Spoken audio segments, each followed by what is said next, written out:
छात्री को जड़ाई देला सार को निर्यातना निलंबित हेले अध्यापक सहित प्रिंसिपल। बालेश्वर विशिष्ट शिक्षानुष्ठान फकीरमोहन कॉलेज पुणी एक चंचलकारी घटना सहित चर्चा रही। एजुकेशन विभाग एचओडी समीर साहू उपरे गंभीर अभियोग आनिछंती इंटीग्रेटेड बीईडी पढ़ुथिबा जने छात्री। छात्री अभियोग अनुसार सार तांको दीर्घ दिन धरी मानसिक निर्यातना दे आस्थिले। एही अभियोग को से कॉलेज प्रिंसिपल को लिखित भाव में जणाइथिले किंतु कौनसी प्रतिक्रिया मिली नहीं। एही अवहेलार प्रतिवाद रे छात्री धारणा को बसी आंदोलन करथिले। घटना गंभीर रूप धारण करिबा परे कॉलेज पक्षरु एक तदंत आरंभ होइथिला। तदंत शेष रे अभियुक्त समीर साहू को निलंबन करा जायछि। तेबे अन्य पक्षरु दायित्व न नेबार अभियोग उपरे एफएम कॉलेज प्रिंसिपल को मध्य निलंबित करा जायछि। एही घटना उपरे शिक्षा विभाग मध्य गंभीर दृष्टि देखाइछि।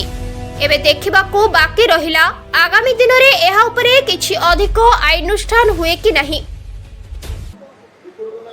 राज्य सरकार यहाकू अत्यंत संवेदनशीलतार सहित ग्रहण करिसेंती एवं त्वरित पदक्षेप स्वरूप एचओडी एवं प्रिंसिपल जे एचओडी अभियुक्त थिले एचओडी एवं प्रिंसिपल उभय को सस्पेंशन करा जायछि एवं एचओडी को तुरंत पुलिस हेफाजत को लेकिन कोर्ट चालान करा जायछि।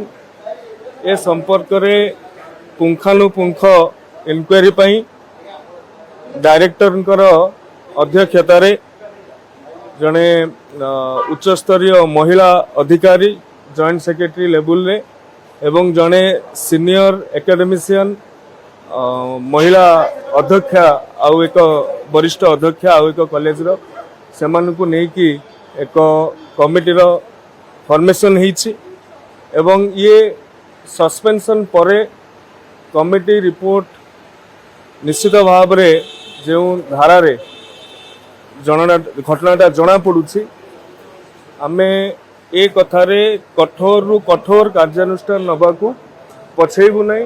भविष्य रे ए घटना घटिबा तो दूर कथा एहा को चिंता करबा को जेमिति केही प्रयास करिवे। प्रिंसिपल को मोटे गुरुत्व देई नांदी तदंत सब प्रॉब्लम जेतु अधिक हद से ज्यादा हो गला से एमती निष्पत्ति नहीं फेवर मागा जाइए। फेवर मागिबा परे ही सिचुएशन आसी जे जेतेबेले मना करछन सार को से पड़े पचारछन सार को टाइप रो फेवर सेउडो सार कहछन कि आपण तमे तो छोट पिला न तुमको फेवर रो माने कोन कहबी मु। Bureau report the public Odisha. जदि आपण मानकु आम वीडियो भल लगी थाए ताहले आम चैनल को लाइक शेयर और सब्सक्राइब करने को भूलिबेनि।